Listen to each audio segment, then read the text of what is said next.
창세기 1장 26절 27절.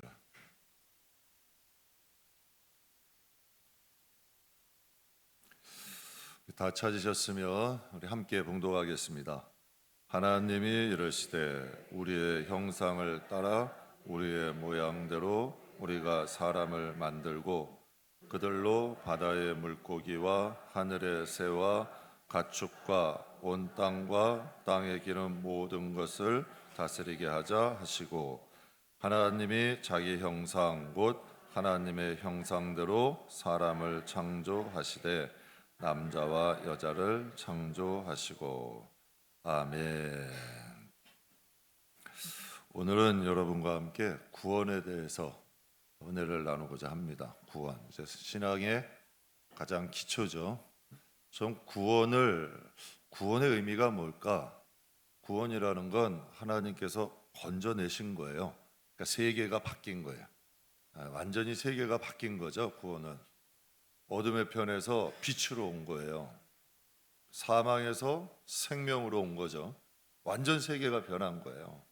구원이란 뭘까? 이렇게 생각을 하다 구원이란 우리 안에 하나님의 형상이 회복되는 것이다. 그러니까 잃어버린 하나님의 형상. 그러니까 세상에 익숙하게 살다 보면 나도 모르게 물들어 살아요. 근데 그러한 것들이 회복이 되는 거죠.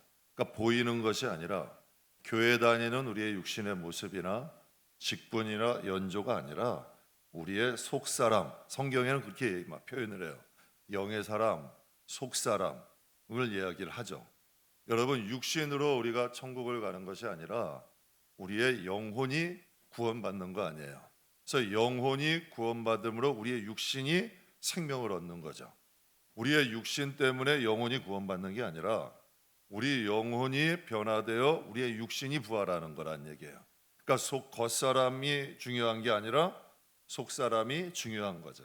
그래서 바울이 이런 표현을 해요.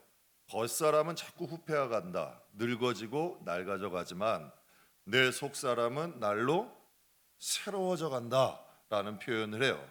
그러니까 이게 영적인 시각으로는 겉사람이 있고 속사람이 있다는 거죠. 예수님이 이런 말씀을 하셨죠. 부르심 받은 자는 많은데 택함 받은 자는 많다 적다. 적다 그래요. 그러면 예수님이 또 이런 말씀하셨어요. 주여 주여 부르는 자마다 다 천국 갈 수 있다 없다. 그러면 우리가 이렇게 생각해 봐요. 이 시대의 교회를 보면 예수님의 말씀이 맞는 것 같아요, 틀린 것 같아요? 맞아요? 전 틀린 것 같아. 분명히 성경에 예수님이 부르심 받은 많은데요, 그 중에 택함 받은 자는 적어. 그런데 주여 주여 받는다고 다 구원받는 게 아니래요.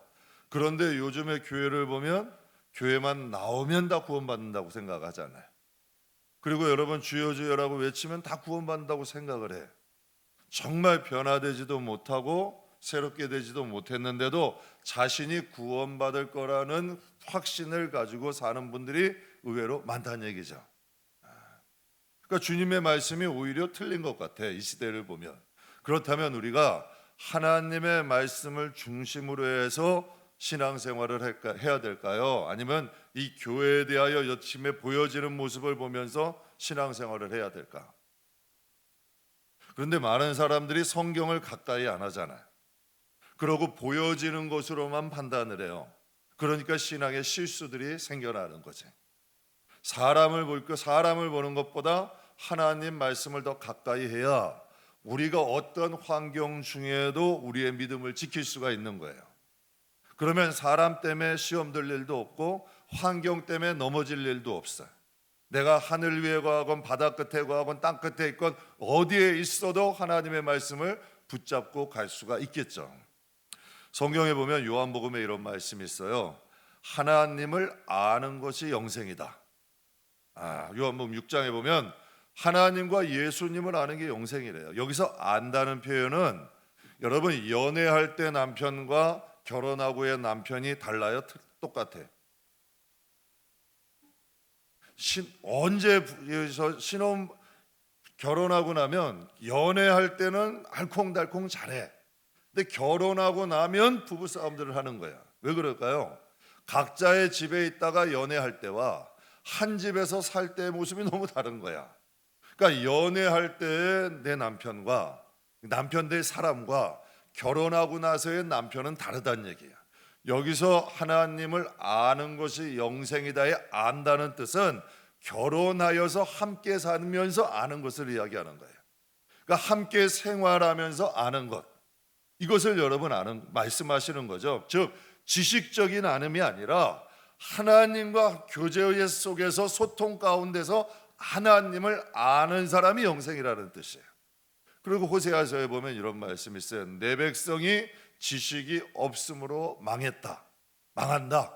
그럼 그들이 지식을 안 들어서, 지식을 몰라서, 그냥 그 지식을 거부해서, 호세아 말씀에 보면 이렇게 돼 있어요. 내 백성이 지식이 없어 망하는데 그들이 나의 지식을 버렸다 그래. 북이스라엘이라는 나라가 멸망을 했죠. 남유다는 남았고 11지파, 10지파가 모여서 만든 북이스라엘은 망했어요. 그럼 그들이 하나님을 안 믿어서 망했을까요? 아니에요. 하나님도 믿어서 망한 거야. 하나님만 믿은 게 아니라 하나님도 믿었어요. 하나님도 믿고 우상도 믿고 하나님 앞에 예배도 하고 우상에게 제사도 하고 막 이것도 했고 저것도 했고 이리 갔다 저리 갔다 막 섞어버린 거예요. 그러니까 하나님이 그들에게 말씀하신 거죠. 너희가 지식이 없어 망하는데 내가 너희에게 말씀을 주었는데 너희가 내 말씀을 버렸다라고 말씀을 하시는 거예요. 여러분, 구원이라는 게 뭘까? 우리는 구원에 대해서 쉽게 생각을 하는데 구원이라는 건 분명히 예수님은 말씀하셨어요. 부름받은 자는 많은데 택함받은 자는 적대. 그럼 구원받는 자가 많다는 거예요, 적다는 거예요?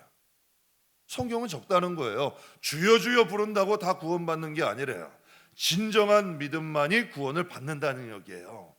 그러니까 저는 사랑하는 우리 성도들이 하나님과 친해지셔야 돼요. 적어도 여러분의 남편이나 아내, 여러분의 자녀만큼은 하나님과 친해지셔야 돼. 그래서 성경에 하나님이 말씀하시잖아요. 나보다 너희 부모를 더 사랑하는 사람도 나의 날에 합당치 않고, 나보다 너희 자녀를 더 사랑하는 사람도 합당치 않고, 나보다 너희가 가지고 있는 재산을 더 사랑하는 자도 나와 합당치 않다. 이것은 너희가 그들하고 나를 바꾸라는 이야기가 아니라 적어도 내가 너희를 구원하고 너희를 영광 가운데 세울 자라는 것을 믿는다면 나를 그래도 부모나 자식이나 너희의 재산만큼은 소중히 여겨야 되지 않겠느냐라고 말씀하시는 거죠. 그러니까 이게 바로 구원의 기준이에요.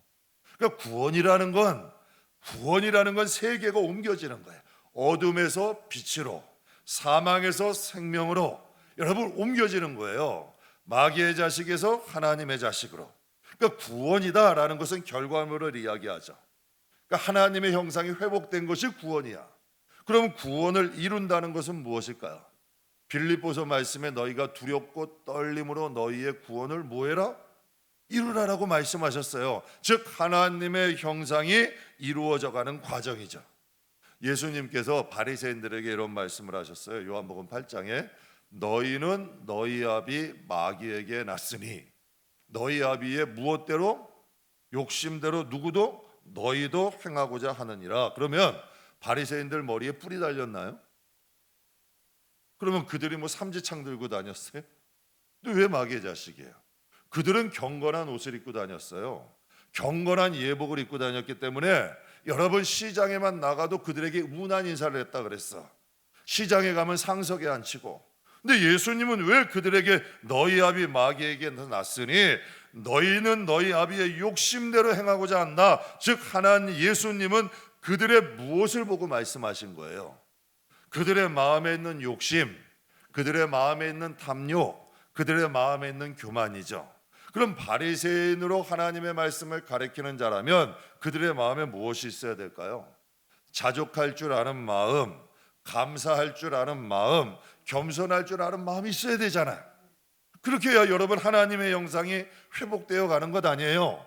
그들의 겉모양은 분명히 말씀을 가리키는 자인데 그들의 마음속에는 탐욕, 욕심, 교만이 가득했다는 거예요. 그래서 주님이 그들에게 그 말씀을 하신 거예요. 그래서 고린도후서 2장에 보면 이렇게 말씀하세요.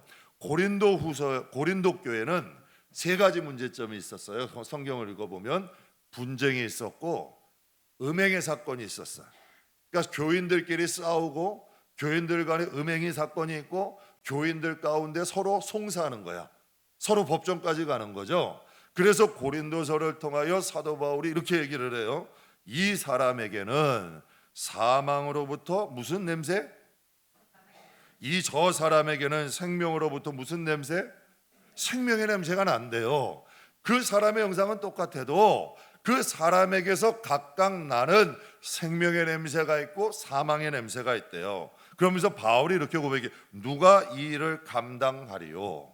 즉 이것은 무슨 뜻이냐면 누가 이것을 바른 소리 하겠느냐는 뜻이에요. 사망의 냄새 나는 사람에게 사망의 냄새 난다 하고 생명의 냄새 나는 사람에게 생명의 냄새 난다 하고 누가 이걸 바른 소리 하겠냐는 거예요. 예수님이 이런 말씀하시잖아요. 내가 너희에게 화평을 주러 온 것이 아니라 무엇을 주러 왔다? 검을 주러 왔다. 예수님이 왜 핍박을 받으셨어요? 바리새인들에게 바른 말씀을 하신 거야. 이스라엘 백성에게도 바른 말씀을 하신 거예요. 그러니까 예수님은 검을 주러 오신 게 그들을 죽이러 오신 거예요? 살리러 오신 거예요? 살리러 오신 거예요. 그러니까 사도 바울도 이 말을 하는 거죠. 왜 이 말을 했냐면 성경에 이런 말씀 여러분 들어보셨죠? 말세에는 사욕을 쫓는 스승을 많이 둔다라고 얘기를 해요. 즉 자기에게 옳은 말 해주기를 좋아하고 사욕이라는 건 저기는 이 자기의 귀를 가렵게 해주는 자, 듣기 좋은 말 하는 사람들을 많은 사람들이 따른다는 거야. 그러니까 사도 바울이 얘기를 하는 거죠. 분명히 저 사람에게는 사망의 냄새가 나고 저 사람에게는 생명의 냄새가 나는데 누가 이것을 가서 바른 소리 하겠느냐, 바른 선포를 하겠느냐라고 얘기해요. 왜 바른 선포를 해야 될까요? 사망에 이르는 냄새를 나는 사람들이 알아야 회개하고 구원으로 오지. 그렇잖아요. 그리고 여러분 생명에 내는 나는 냉명의 냄새 나는 사람들이 진정 그런 사람들을 본받게 되고 그런 사람들이 존경을 받아야 되잖아요. 근데 교회 안에는 이것이 거꾸로 되는 경우들이 여러분 많이 일어나잖아요. 그러니까 예수님이 이 성경에 이 말씀을 하시는 거죠. 그래서 마태복음 12장에 예수님이 이런 말씀하세요. 나무도 좋고 열매도 좋다 하든지 나무도 좋지 않고 열매도 좋지 않다 하든지 해라. 그 열매로 그 나무를 안다, 이 뜻이에요. 너희는 어떻게 나무는 안 좋은데 열매는 좋다 하고 이렇게 얘기를 하냐는 거예요. 열매가 안 좋으면 나무도 안 좋은 것이다 라고 얘기를 하는 거죠. 열매는 보이는 것이고 나무는 보이지 않는 것이에요. 그러면 구원이라는 건 열매가 변하는 거예요? 나무가 변하는 거예요? 나무가 변하는 거죠. 즉 구원이라는 건 나무의 뿌리가 변하는 거야. 그래서 그 사람들이 변화되어서 성장하여서 그리스도인으로 살아가기를 원하시는 거죠. 그래서 변화와 성장을 말씀하시는 거예요. 그래서 구원이라는 건 다른 게 아니라 더럽혀진 우리의 마음이 그리스도의 보혈로 깨끗해져 가는 것, 변화되어 가고 성장해 가는 것을 말씀하시는 거예요. 그래서 오늘 본문 26절에 보면 이런 말씀을 하세요. 하나님이 이르시되 우리의 형상을 따라 우리의 모양대로 말씀하셔. 즉 하나님이 인간을 만드실 때에 우리의 형상을 따라 우리의 모양대로 만들자. 즉 우리 하나님의 겉모습을 따라서 인간의 겉모습도 만드신 것이고, 그러니까 하나님도 눈 두 개고 하나님도 코 하나고 입 하나고 하나님의 형상을 따라 만드신 것이고 인간의 내면도 하나님의 형상을 따라서 만드셨다는 거죠. 즉 하나님께서 진흙으로 인간을 만드셨잖아요. 흙으로. 그런 다음에 그 안에다 하나님의 생기를 부어넣었다. 그러니까 하나님의 성령을 부어넣었다 말씀하시는 거예요. 즉 하나님께서는 이 마음속에다 인간을 하나님의 형상으로 찌물쭈물로 만드신 다음에 그 안에다 하나님의 생명을 부어 만드신 거지. 즉 하나님은 겉모양만 만드신 것이 아니라 우리의 내면도 만드신 것을 말씀하세요. 제 개척 초기인데 개척하면서 제일 고민됐던 것 하나가 설교예요. 설교가 너무 많아요. 너무 힘들더라고. 그래서 책도 많이 보고 그러니까 저에게는 좀 굉장히 버거웠어. 그러니까 삶이 너무 힘들더라고요. 설교를 계속 해야 되는데 분량은 안 되니까. 근데 그때 기도할 때 하나님이 한번 이런 말씀을 주시더라고요. 진짜 서점도 자주 가고요. 책도 읽고 설교문도 많이 읽고 너무 힘들더라고요. 그때 하나님께서 기도하는데 이런 마음을 하나 주시더라고요. 너가 어렵게 생각하지 말고 하나님의 마음을 전해라.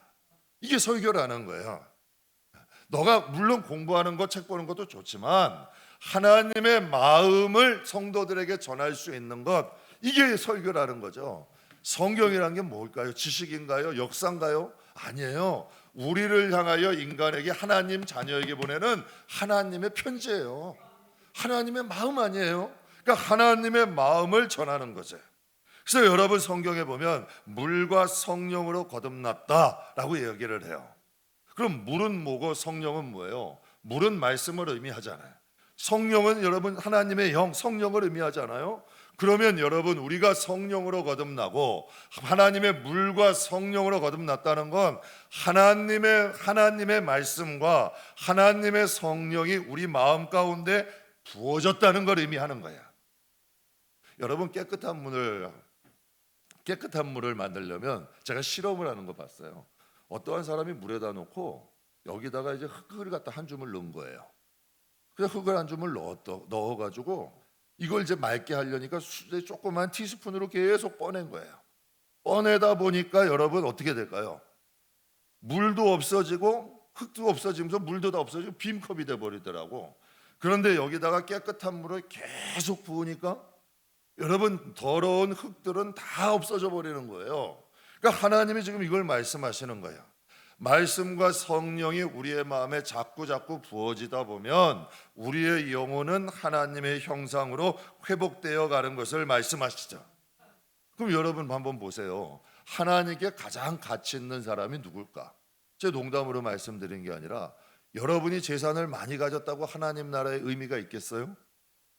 여러분이 뭐 진짜 이 김포 지역에서 여러분이 제일 이뻐, 진짜 제일 미인이야. 그러면 여러분 그게 하나님께 가치가 있을까? 여러분이 뭐 김포시장이고 권세가 있어, 하나님께 그게 가치가 있겠냐는 얘기예요. 하나님께 제일 가치가 있는 건 하나님의 마음을 담은 사람들이야. 말씀이 담겨 있는 사람, 성령이 담겨 있는 사람, 즉 말씀과 성령을 통하여 하나님의 형상이 회복되어 가는 사람들을 하나님은 가장 귀하게 보신다니까. 우리가 천국 갈 때 뭘 가져가요? 우리의 영혼을 가져가잖아. 그럼 그 영혼이 죄로 인하여 만신창이 된 사람들이 있어. 아직도 미움이나 탐욕이나 혈기나 음란이나 탐욕이나 이러한 것들, 정죄나 판단으로 똘똘 뭉쳐있는 사람의 그 영혼의 모습이 아름다울 수 있겠어요? 아름다울 수 없죠. 어떻게 아름다워? 그런데 말씀과 성령의 자꾸 부어짐으로 인하여 우리의 마음이 세상에서 살기에는 조금 불편해도 하나님의 마음으로 점점 변화돼가. 그럼 그 영혼이 하나님 앞에 설 때는 그럼 보석이 되는 거죠. 영광이 되는 거죠. 그래서 여러분, 하나님의 여러분 자녀들은 잘 사는 나라 못 사는 나라 상관없는 거예요. 공산주의고 민주주의고 상관없는 거예요. 다 하나님의 말씀이라는 공통된 기준으로 하나님이 판단하시는 거예요. 그래서 하나님은 공이라는 거예요. 공평하신 거야, 하나님은. 그래서 본문 말씀에 보면 여러 가지 형상이 나와요. 물고기의 형상도 나오고 새의 형상도 나오고 가축의 형상도 나와요. 그런데 제가 너무 좋아하는 말씀이 26절 27절에는 우리의 형상과 우리의 모양대로 우리가 사람을 만들고 하나님이 자기 형상대로 사람을 창조하시되, 그러니까 여러분 존재 자체가 귀중한 거예요, 아니에요? 그러니까 여러분 우리는 하나님 앞에, 이게 우리가 하나님을 만나면, 하나님을 모를 때에는 이 말씀의 가치를 잘 몰라요. 근데 우리가 하나님을 만나고 하나님을 가까워지고 하나님이 우리의 전부가 되어지면 여러분 그것은 정말 소중해지는 거야. 우리 하나님이 내 마음에 차지하는 부분만큼 내가 하나님이 신경 써지는 거라니까. 내 마음에 하나님이 차지하고 있는 부분이 여러분 없으면 하나님은 별로 중요하지가 않은 거예요. 그런데 정말 하나님이 내 마음에 차지하는 부분이 많으면 하나님의 말씀이 귀중하다니까. 사람이 사람을 사랑해도요, 그 사람이 내 세계가 되고 내 우주가 돼. 정말 가족을 사랑하는 사람들은 가족이 내 세계가 되고 내 우주가 돼. 밖에 나가서 무시를 당하고 힘들고 땀 흘리고 여러분 정말 힘들게 와도 가족의 품 안에서 그 사랑 가운데 있으면 모든 것이 눈녹듯 녹을 수 있는 거죠. 그러니까 하나님을 내가 얼마나 존귀하게 여기고 얼마나 소중히 여기느냐에 따라서 내가 하나님을 얼마나 가치 있게 여기느냐도 달라질 수 있다는 거죠. 그러니까 하나님이 이 말씀을 하시는 거예요. 너는 우리의 형상을 따라 우리의 모습대로 내가 너를 만들었다. 하나님의 수많은 형상 중에서 하나님이 직접 만드시고 우리를 직접 호흡하신 사람들이야. 그래서 우리가 이 세상에 있는 동안 나그네의 삶을 살다가 하나님 앞에 구원을 받게 되니, 그래서 여러분 많은 사람들이 구원받은 그 기쁨 때문에 선교지도 달려가는 거예요. 구원받은 그 기쁨 때문에 하나님을 위해서 사는 거예요. 제가 늘 말씀드리잖아요. 한국교회 미자립교회가 80%에서 90%야. 그 많은 분들이 여러분 왜 목회하겠어요? 하나님의 그 사랑 한 영혼이라도 살리겠다는 그 마음 때문에 하는 거 아니에요? 지금도 여러분 이슬람권이나 전쟁통에도 여러분 지금도 복음 들고 찾아가는 사람들이 있어요.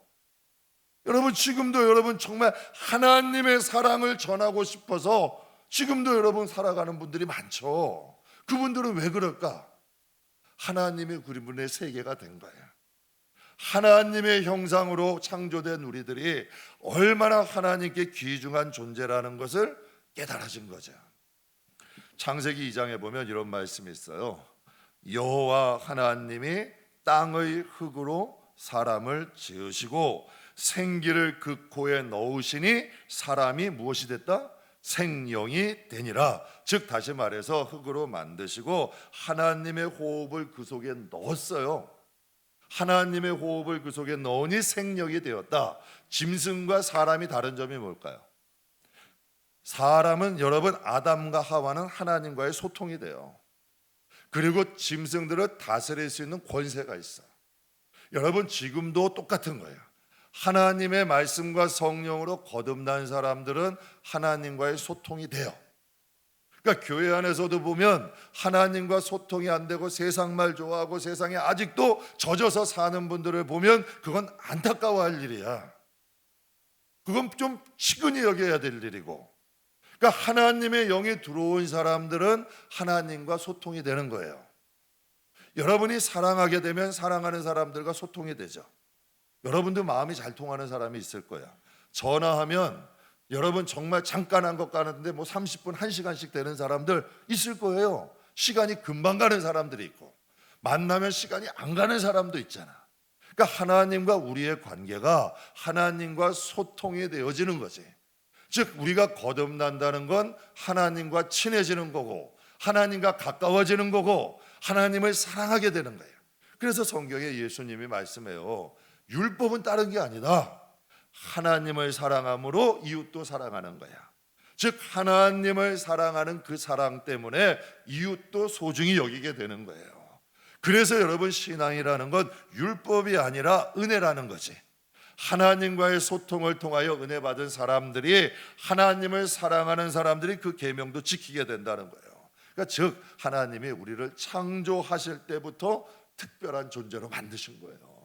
그래서 하나님을 만난 사람, 하나님과 소통하는 사람들은 하나님으로 만족하며 살 수가 있는 거죠.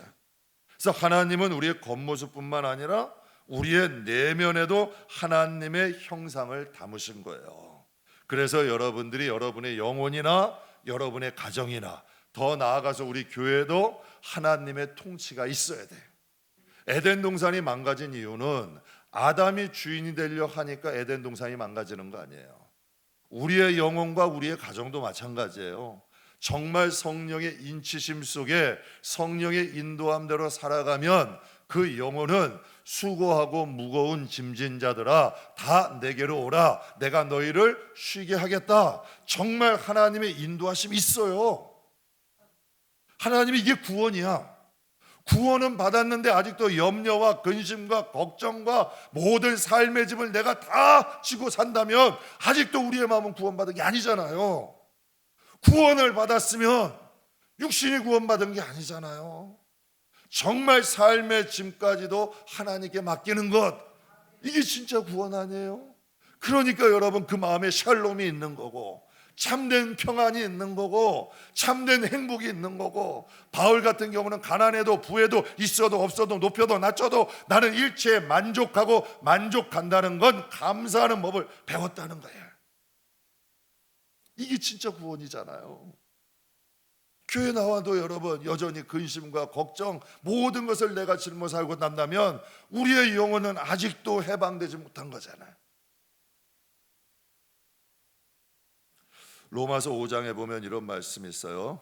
한 범죄로 많은 사람들이 무엇에 이른 것처럼, 정죄에 이른 것처럼 아담의 범죄로 하나님의 형상이 깨어졌어요. 아담에게 그 하나님의 형상이 깨어지니 가인에게 이르니 그것이 어떻게 돼요? 미움이 되고 살인이 됐잖아요. 여러분 세상이 무서워요, 안 무서워요? 제가 솔직히 고백할게요. 제가 그 꼬맹이 나오면서 가끔 가다가 막 갑자기 깜짝깜짝 놀랄 때가 있어. 뭐냐, 솔직히 그런 일들이 왜 놀라냐면 혹시 얘가 가다가 높은 데서 떨어지거나 어디 차라도 되거나 나쁜 사람들이 데려가면 이러한 생각이 가끔 스칠 때가 있어. 그러면 그 고통이 얼마나 괴로울까? 세상에는 평안이 없어. 진짜 완전한 평안이 없는 거예요. 그리고 가끔가다 성도들한테도 그래요. 성도들의 가정에도 기업이 어려워지면 어떻게 할까? 가정에 문제가 있으면 어떻게 할까? 그게 겁이 나는 거지. 두려움이 있는 거죠. 왜? 다 행복했으면 좋겠어. 그것은 바라는 건데 여러분 세상이 악하잖아. 세상에 살기가 힘들잖아요. 정말 세상에 요즘은 뉴스 보기도 겁나잖아요. 사람이 악해지는데 저 사람이 정말 사람일까 싶어지잖아요. 그러니까 가인의 범죄로 인하여 하나님의 형상이 깨어진 사람들이 여러분 그렇게 많은 거야. 제가 뉴스를 보다가요, 한 젊은 한 20대 여인이야. 한 20대 여인인데요, 고속버스를 타는데 등받이를 갖다가 뒤에까지 받친 거야. 그러니까 주변에서 이거 젊은 그 뒤에 사람 피해 주는데 옆에 있는 좀 노인분이 그 젊은 여자분한테 얘기를 한 거예요. 그랬더니 진짜 반말을 하면서 욕을 하더라고. 너나 잘하라고. 근데 깜짝, 아니 백발이 된 할아버지예요. 한 20, 30대 된 젊은 여자야. 그런데 그거 등받이 피고 그 사람 좀 배려하라고 한마디 했다고 그 노인분한테 너나 잘하라고 욕을 하더라고. 이게 이 세대가 돼버린 거야. 그러니까 이거 걱정이 되고 두려움도 되죠. 그러니까 아담으로부터 깨졌던 하나님의 형상이 지금까지 오는 거야. 그러니까 육신의 모습은 여전히 사람이잖아요. 그러나 내면은 깨어지고 부패되고 여러분 망가져 버리는 거예요. 왜 그럴까? 내면의 사람의 주인이 바뀐 거야. 아비가 바뀐 거죠. 그래서 예수님이 이런 말씀하시잖아요. 내 아비 마귀가 하는 일을 너희도 하려느냐. 즉 몸이 주인이 바뀌어 보니까 몸이 불의의 보기가 되는 거예요. 그래서 아브라함, 이스라엘은 하나님의 선민이잖아요. 그때 여러분 예수님께서 이스라엘 백성에 이런 말을 해요. 너희가 아브라함의 자손이면 아브라함이 하는 일을 너희도 할 것이다. 그런데 너희는 너희 아비 마귀가 시키는 대로 지금 하고 있지 않냐? 예수님이 말씀하시는 거예요. 겉은 똑같아. 그런데 내면은 아니라는 거죠. 그들에게는 육신에는 아브라함의 그 피가 흐르지만 그들의 내면에는 영적으로 어둠의 영향을 받고 있는 거야. 그래서 예수님을 보내신 거예요. 그래서 예수를 영접하는 게 중요한 거야. 그래서 예수가 우리의 주인이 되는 것이 중요한 거예요. 예수님은 우리의 마음을 해방시키잖아. 죄에서 자유케 하시잖아요. 그 예수의 생명이, 우리 주일날 은혜 나눴죠. 그 예수의 영 성령이 우리를 하나님의 말씀을 통하여 인치신대잖아요. 그래서 우리를 하나님의 자녀 삼으시고 장차 하나님의 나라의 영광의 보증이 되신다는 거야. 그래서 다윗이 늘 두려움으로 주의 성신이 나를 떠나지 않기를 기도한 거 아니에요? 저도 정말 제일 무서운 거 하나 되라면 저는 어려워지고 이제 누가 어떠한 교회 와서 힘들게 하고 어려워지고 그런 건 상관없어요. 그런 건 괜찮아. 근데 가장 중요한 게 뭔지 아세요? 정말 성령이 우리 교회에 떠나시는 게 전 제일 두려워요. 왜 그럴까요? 어려운 일이 와도 성령이 계시면 그건 화가 복이 돼. 그리고 내가 성령과 거스리는 다른 방향을 갈까 봐 두려운 거야. 성령이 함께 하시면요 화도 복이 되더라고. 여러분, 어려움도 연단이 되고 거기에 희망이 있고 소망이 있고요. 성령은 절대로 우리의 마음에 부정적인 걸 안 주세요. 항상 어려움 가운데서도 빛을 보게 하시고요. 성령은 바른 길 가게 하시고요. 하나님의 말씀을 떠나지 않게 하셔.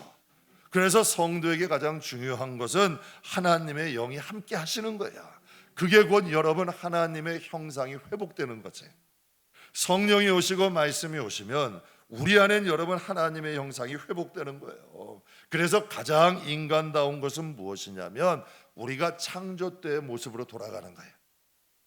이게 구원이라는 건 다른 게 뭐가 특별한 게 아니라 우리 안에 하나님의 형상이 회복되는 것, 이게 구원이죠. 그래서 로마서 5장에 이런 말씀이 있어요. 한 의로운 행위로 말미암아 많은 사람이 의롭다 하시는을 받아 어디에 이르렀다? 생명에 이르렀다. 그래서 예수 안에 있어야 돼요. 예수를 믿는데 예수가 안 보여. 예수를 믿는데 예수의 냄새가 안 나. 이건 가장 큰 일인 거예요. 우리를 구원하시고 우리의 신분을 바꿔주실 분은 예수잖아요. 여러분, 우리를 구원하시고 우리의 여러분 영원한 하나님 나라를 주실 분도 예수잖아요. 성령이잖아요. 그러니까 구원이라는 건 그분이 우리 안에 충만한 것이 바로 우리의 구원이 될 수 있는 거죠. 그래서 어떤 분은 우리는 예수를 믿고 구원받았으니 우린 다 의로워졌다. 여러분, 이게 신학적으로 맞는 말이에요? 틀린 말이에요? 맞는 말이에요. 예수를 믿음으로 의로워졌다. 이게 신학적으로는 맞는 말이에요. 근데 그 믿음이 무엇이냐가 문제지. 그 믿음이 진짜 믿음이냐 가짜 믿음이냐가 문제죠. 내가 예수를 믿었으므로 나는 구원을 받았으니까 이게 괜찮다. 그런데 여러분, 인간 냄새가 팍팍 풍겨. 아직도 이 마음 안에 죽지 못했어. 내 생각 내 고집이 가득해. 그럼 여러분, 정말 성령이 오신 거예요? 여러분, 정말 나의 주인이 주님이냐는 얘기예요. 그걸 인간도 분별이 되는데 성령이 여러분을 분별 못 하시겠냐고. 생각해 보세요. 인간도 구별이 돼. 저도 목회 오래 하니까요, 정말 진짜 참성도가 누구고 저 사람은 좀 외식하는 부분이 있고 이게 구별이 돼요. 구별이 된다니까. 그러면 하나님의 성령은 그것을 모르시겠냐는 얘기예요. 그래서 사도 바울이 정말 뼈 때리는 얘기를 하잖아요. 표면적 유대인이 유대인이 아니다. 이게 그 말 아니에요. 지금 유대인을 향하여 표면적 유대인이 유대인이 아니라 이면적 유대인이 진짜 유대인이다. 할례는 몸에 하는 게 아니다. 할례는 마음속에 하는 거다. 여러분, 그 사도 바울이 여러분 정말 그거를 이걸 누가 감당하려 하더니 정말 직설적으로 복음을 전한 거 아니에요. 오늘 새벽에 신앙에 대해 잠깐 말씀드렸어요. 신앙이라는 건 우리의 주권을 하나님께 드리는 거예요. 맞죠? 신앙의 출발이 뭐예요? 나는 십자가에서 죽고 고통 없이 죽은 거야. 예수님이 죽으신 것을 믿음으로 그 죽음의 것이 나는 십자가에 안 달렸지만 그 죽음을 믿음으로 받아들인 거야. 참 우리는 참 복을 타고난 사람들이야. 고통도 안 받고 십자가도 안 졌는데 십자가의 유익을 우리가 누릴 수 있는 거야. 그 대신에 조건이 있어요. 이제 너는 십자가에 죽었으니까 예수를 믿는 믿음 안에서 살아라. 이게 우리에게 주신 조건이에요. 이게 진짜 참 믿음이야. 너희 자아는 십자가에 죽었으니 이제는 예수를 믿는 믿음으로 살아라 라고 말씀하시는 거죠. 그래서 여러분, 로마서에 보면 로마서 말씀을 그렇게 얘기해요. 마틴 루터는 로마서를 반지의 보석이라고 얘기를 해요. 그래서 여러분, 신약의 이사야라고까지 표현을 해요. 그렇게 로마서를 중요하게 봐요. 근데 거기에 보면 성도가 하나님의 형상에 회복되는 과정을 세 가지로 명확하게 말씀하셨어요. 여러분, 모든 사람이 죄를 지었으므로 이신득임 예수 그리스도를 믿음으로 구원을 받았으니 이젠 그들이 성결로 이제 내 안에 두 법이 있다 그러잖아요. 그래서 그들이 변화되어서 성화로 가는 거예요.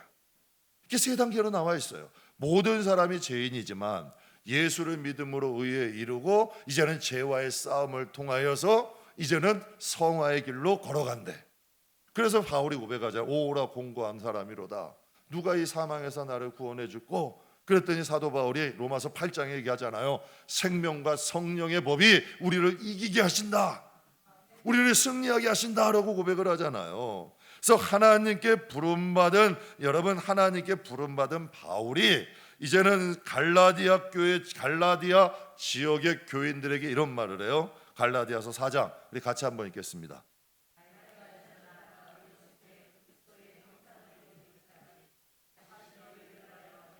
수고를 하노니. 아멘. 이게 무슨 뜻일까요? 그들이 예수를 잘 믿었어요. 그런데 다시 세속에 젖어버린 거야. 다시. 그러니까 그들이 예수를 믿는다고 하다가 다시 세상으로 돌아가 버린 거예요. 그러니까 사도 바울이 이런 표현을 하는 거죠. 나의 믿음의 자녀들아, 너희 속에 무엇이? 그리스도의 형상을 이루기까지 내가 다시 너희를 위해서 해산하는 수고를 하겠다. 여러분, 목회가 뭘까요? 목회가 뭘까요? 그냥 말씀 전하는 걸로 목회? 천만에요. 목회라는 것은 이 해산의 고통이야. 여러분, 성도들의 마음이 하나님의 형상으로 변화될 수 있도록 도와주는 것, 이게 여러분 진짜 목회예요. 목회는 양육이야. 하나님의 자녀가 하나님의 자녀답게 여러분 자라갈 수 있도록 인도해 주는 거예요. 그래서 베드로후서가 이런 고백하잖아요. 믿음의 덕을, 덕의 지식을, 지식의 절제를, 절제의 경건을. 이게 구원 아니에요? 구원을 이루는 거잖아. 근데 믿음에서 다 끝나버리잖아요. 믿음에서 다 끝나버린다고. 근데 분명히 성경은 믿음의 덕을 입으면, 여러분, 믿음은 나를 구원해요. 여러분 동의하세요? 근데 믿음의 덕을 입으면 전도가 돼요. 믿음의 덕을 입었어. 덕의 지식을 가지면 여러분 영역이 넓어져요. 여러분 지식의 절제를 가지면, 어떤 분은 딱 지식만 있으니까 얘기를 하면, 딱 시작을 하면 1시간 대화를 하면 50분은 혼자 얘기하시는 것 같아. 그런 분들도 있어. 근데 지식의 절제를 가지면 그게 경건이라는 거야. 많은 사람을 구원할 수 있는 능력이 되는 거지. 이게 하나님의 구원을 이루어가는 과정을 말씀하세요. 여러분, 우리 교회도 보면 유아들 유치부 절제가 될까요, 안 될까요? 소리 지르지 마, 그럼 더 지르더라고. 올라가지 마, 꼭 올라오더라고. 걔들은 절제가 안 돼. 예? 오히려 그냥 받아들이는 게 편해. 그냥 받아들이고 기다려, 잘할 때까지 기다려주는 거야. 그냥 인내하고 기다려주는 거예요. 그런데 참 이상한 게요, 그들이 초등학교 가니까 유치원 때 하던 짓을 할까요, 안 할까? 해요, 안 해요? 아니, 지금 다혜리, 은채, 예준이 보고 강대상 올라가고 여기 올라와라 그래도 얘네 이제 안 올라와. 야, 이제 연습할 때는 올라오면 안 되는 곳이구나 알아, 걔네들이. 그러면 여러분, 유치부에서 주일학교, 초등학교까지 몇 년의 세월 지나니까 그들이 지식이 생긴 거 아니에요? 그러니까 그들이 분별이 되잖아. 그런데 왜 신앙생활은 10년하고 20년 하는데 자꾸 유아하고 유치부에서 머물러 있냐는 얘기예요. 신앙은 그런 분들이 많잖아요.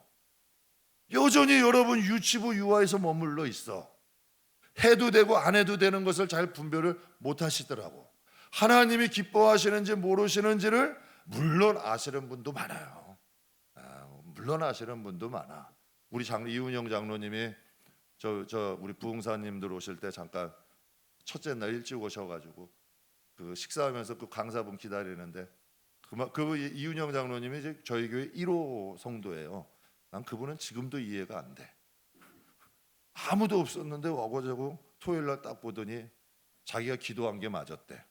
교회가 좀 깨끗하고 목사님은 젊지도 늙지도 않고 그게 조건이야. 그래서 교회 가깝고, 그래서 여기 뭐 월드 사셨으니까 교회 가깝고, 교회 보니까 좀 깨끗하고, 목사를 딱 보니까 젊지도 늙지도 않았고, 그래가지고 다 뭐 주일부터 오겠습니다 진짜 오시더라고. 그러더니 지금까지 오시는 거예요. 근데 그분이 이제 저에게 그런 말씀하세요. 목사님, 우리 교회는 알곡될 성도들을 많이 보내주시는 것 같아요. 그래서 제가 감사했어요. 야, 우리 장로님이 드디어 눈이 밝아지셨구나. 근데 감사했죠. 정말 진지하게 신앙생활 하려는 분들이 그래도 많이 계셔요. 근데 여러분, 우리 신앙도 마찬가지예요. 유아나 유치부 때는 어리니까 이게 통제가 안 되잖아. 그런데 신앙이 자라면 해야 될 것과 하지 말아야 될 것들이 분별이 되잖아. 이게 구원 아니에요? 우리의 영혼의 구원뿐만 아니라 우리의 여러분 여러 가지 속사람, 이전에 구원받지 못했던 구원을 이루어가는 거잖아. 성숙해 가는 거잖아요. 성장해 가는 거잖아요. 하나님께 영광이 되는 거잖아요. 속죄는 단번에 이루어져요. 속죄는 단번에 이루어지는데 변화와 성장은 점진적으로 이루어지는 거예요. 그래서 성경을 통하여 교훈과 책망과 바르게 함과 의로 교육하기에 유익하다. 근데 여러분 보세요. 교훈과 책망과 바르게 함과 의로 교육하기에 유익하니 성경은 성도로 온전하게 하고 선을 행할 수 있는 능력을 준다. 이게 구원 아니에요. 구원의 완성 아니에요. 성도가 성도로서 온전해지고 정말 어느 곳을 가든지 선을 행할 수 있는 능력이 있고 세상이 악해도 정말 빛으로 나갈 수 있는 성도, 이게 구원받은 하나님의 자녀 아니냐는 얘기예요. 속죄는 단번에 이루어지되 성장과 변화는 말씀과 성령의 인도함 가운데 변해가는 거죠. 그렇다면 왜 우리가 구원을 이루어야 될까? 디모데전서 4장에 이런 말씀이 있어요. 우리 같이 한번 읽겠습니다. 망령되고 허탄한 신화를 버리고 경건에 이르도록 내 자신을 연단해라. 육체의 연단은 약간의 유익이 있으나 경건은 범사에 유익하니 금생과 내색의 약속이 있다. 여러분, 우리가 공부를 하면, 학생 때 공부하면 나이 들어서 살기가 편해져요? 안 편해져요? 편해지죠. 내가 하고 싶은 일 하고 내가 원하는 일 할 수 있다고. 그리고 여러분, 기술을 배우면 내가 먹고 살 수 있잖아요. 여러분, 세상에 살 때도 유익하죠. 운동하면 건강하게 이 세상 살 수 있어요. 그 말씀하시는 거예요. 육체의 연단도 유익하다는 거예요. 하물며 너희가 경건은 범사에 유익하니 금생과 내세의 약속이 있대. 그래서 하나님이 주일날 말씀 두 가지 유익을 주셨어. 우리가 하나님의 교훈을 받으면 너희는 하나님의 자녀가 될 거야. 그리고 너희를 향해 내가 약속한 기업을 내가 너희에게 주겠다. 그것을 보증으로 성령을 주셨대요. 그러니까 살아가는 성도 여러분, 성도는 구원이라는 건 하나님의 형상이 회복돼 가는 거예요. 이게 하나님의 일이라고 저는 생각해요. 물론 교회 안에 여러 가지 일이 있어요. 그러나 정말 하나님이 원하시는 일은 우리 안에 하나님의 형상이 회복되어 가는 것, 정말 하나님과 가까워지고 하나님과 친해가는 것, 이것을 하나님이 원하시죠. 그래서 마태복음 5장에 보면 너희는 세상의 빛이다. 이같이 너희의 빛이 사람 앞에 비치게 하여 그들로 너희 착한 행실을 보고 하늘에 계신 너희 아버지께 영광을 돌리게 하라. 즉 우리가 성도가 하나님의 형상이 회복되면 이것이 영광이 되더라고요. 그 장차 하나님 나라에서도 그 빛이 달라질 수 있어요. 이 세상에는 하나님의 영광을 가리는 부끄러운 성도도 있지만 변화되어서 하나님의 영광을 통해 하나님께 영광 돌리며 살아가는 귀한 성도들도 있습니다. 저는 저와 여러분이 하나님의 이 무너진 형상을 회복하는 데 노력하세요. 이것은 우리가 하나님의 나라에 가서 가지고 갈 영원한 축복이야. 저는 하나님이 우리가 하나님의 형상을 회복하고 우리가 하나님의 영광이 되기 위해서 여러분이 산다면 여러분의 가정은 하나님이 책임지세요. 그러니까 참 이상하더라고. 나는 영적인 일을 했는데 하나님은 삶의 문제를 해결해 주셔. 내가 할 수 없는 문제를 하나님이 해결해 주세요. 제가 여러분에게 한번 오늘도 퇴근하면서 오면서 그런 생각을 했어요. 개척할 때 제 소원이 하나였어요. 야, 우리 가족은 언제 한 상에 모여서 밥 같이 먹나? 그게 소원이었어. 왜냐하면 개척하고 다 뿔뿔이 흩어진 거예요. 언제 이렇게 교회가 보장이 없잖아요. 둘이 개척하고 아이는 교회 가 있고 그게 소원이었어. 그런데 하나님은요, 교회 정말 목회만 전념하고 하여튼 뭐 나름대로 내가 할 수 있는 건 열심히 하니까 이상하게 내가 생각하지 못한 삶의 문제들도 하나님이 해결하시더라고. 그래서 그 말씀이 있잖아. 너희가 그 나라와 그 일을 구하라. 너희에게 필요한 것을 내가 알아. 제가 이 말씀이 무슨 뜻인지 몰랐어요. 그런데 하나님이 아시더라고. 여러분 보세요. 요셉이 애굽 땅에 던져졌잖아.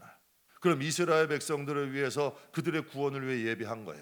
그러면 하나님은 너는 내 목적으로만 위해서 살아라 하고 던져 놓으셨을까?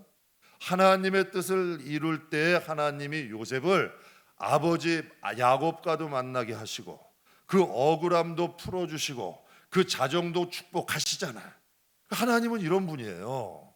우리가 하나님의 뜻을 이루며 하나님을 위해 살아갈 때 우리가 생각지 못했던 일들까지도 하나님은 이루어 가심을 믿습니다. 우리의 구원이라는 건 내 일이 아니에요. 하나님의 일이야. 왜 하나님의 일이냐? 하나님이 아들까지 보내시면서 우리를 구원하시려는 거 아니에요. 그러니까 우리의 일만이 아니라 하나님이 제일 원하시는 거야. 그래서 그 구원을 이루고 한 영혼에게 한 영혼이 하나님 앞에 쓸 수 있도록 도와주는 건 엄청난 일이라니까. 그래서 한 영혼을 실족케 하는 것이 엄청난 화가 될 수 있는 거고 한 영혼이 세움을 받을 수 있도록 도와주는 것이 하나님 앞에는 굉장한 축복이 될 수 있는 거예요. 그래서 구원만큼 소중한 게 없는 거예요. 그래서 제가 성도들한테도 말씀드리는 게 항상 가족 구원을 위해서 기도해라. 가족 구원이 귀환하고 성도가 성도를 소중히 여기면 하나님이 여러분과 여러분의 자녀를 소중히 여기는 역사가 일어나요. 오늘 구원에 대해서 잠깐 은혜를 나눴습니다. 정말 구원을 받아야 될 건 우리 영혼이에요. 그러니까 하나님의 형상으로 조금씩 회복시켜 가세요. 그럼 참 이상하게요. 나는 영혼의 일을 했는데 하나님은 내 삶의 일을 하시는 그런 놀라운 역사와 은혜를 체험하게 되실 것을 믿습니다. 잠깐 기도하겠습니다.